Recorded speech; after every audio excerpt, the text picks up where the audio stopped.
Excited na ba kamo? Mudawat sa hari sa mga hari. Ginoo sa mga tanang misa. Ang misa nako, equivalent ra sa misa ni Padre Pio. Balaan man jud to sa Padre Pio. Amen?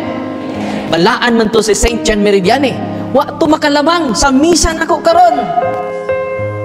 Tanang pare, equivalent lang ang sanctity sa misa. Ako ba mingon man, ay nako, simbahan ko rin ako kayo sa pare. Ato na ko sa Cortes. Tinoho, dili. Ano ba ang nahingo? Di man iha, makauyon ka sa pare og dili. The same ra ang kabalaan sa misa sa pare nga way klaro ug sa pare nga klaro. Unsa to? Sa pare nga way klaro ug sa pare nga klaro, puro na klaro. Yan naman ang nagmisa niya na nagrepresentara ang pari. Si Kristo mismo ang ni-perform sa misa. Itawag na siya ex opera operato. Si tawag na? Kasabot mo na. Meaning ana, ang efficacy sa misa wa magdepende sa pari. Di nagdepende sa nagtukod sa sakramento. Ginoong Jesucristo. Amen? Alipay pa mo ron. Kung nangabisan kinsang pare ay napagpili. The same ra. Mingon ang pare, ipasayloy mo mga sa, mingon sa, hindi Diyos pagtatarmin itong kumpisalan ba?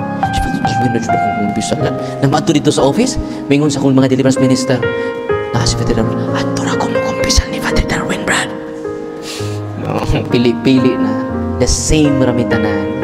Inigingon sa bisan kinsang pani, anak, ipasaylo ni mo mga sa napasaylo. Amen?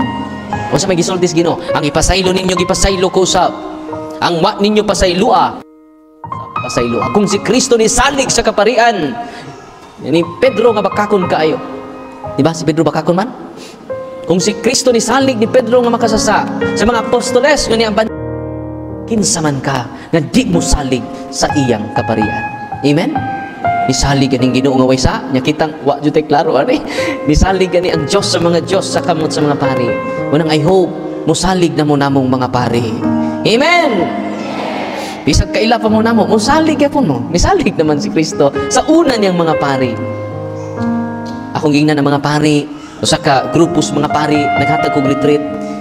Grabe ang pagsalig sa Ginoo nato. Yanong kitawa naman tay salig sa tong kaugalingon. Diba?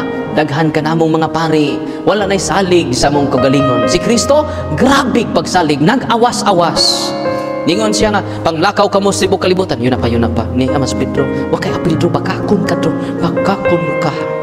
Ningon ba Ginoo? Wah. Nidubli ang pagsalig ni Kristo despite sa kabakakon ni Pedro. Despite sa kaway klaro sa iyang mga tinunan, ang dubli nga pagsalig sa Ginoo mo'y nakapausap sa mga apostoles. Amen? Usa sa samang paagi katawhan sa Dios kaniya dinhi karon, ang dubling pagsalig ni Kristo mao'y makapausap natong tanan. Amen?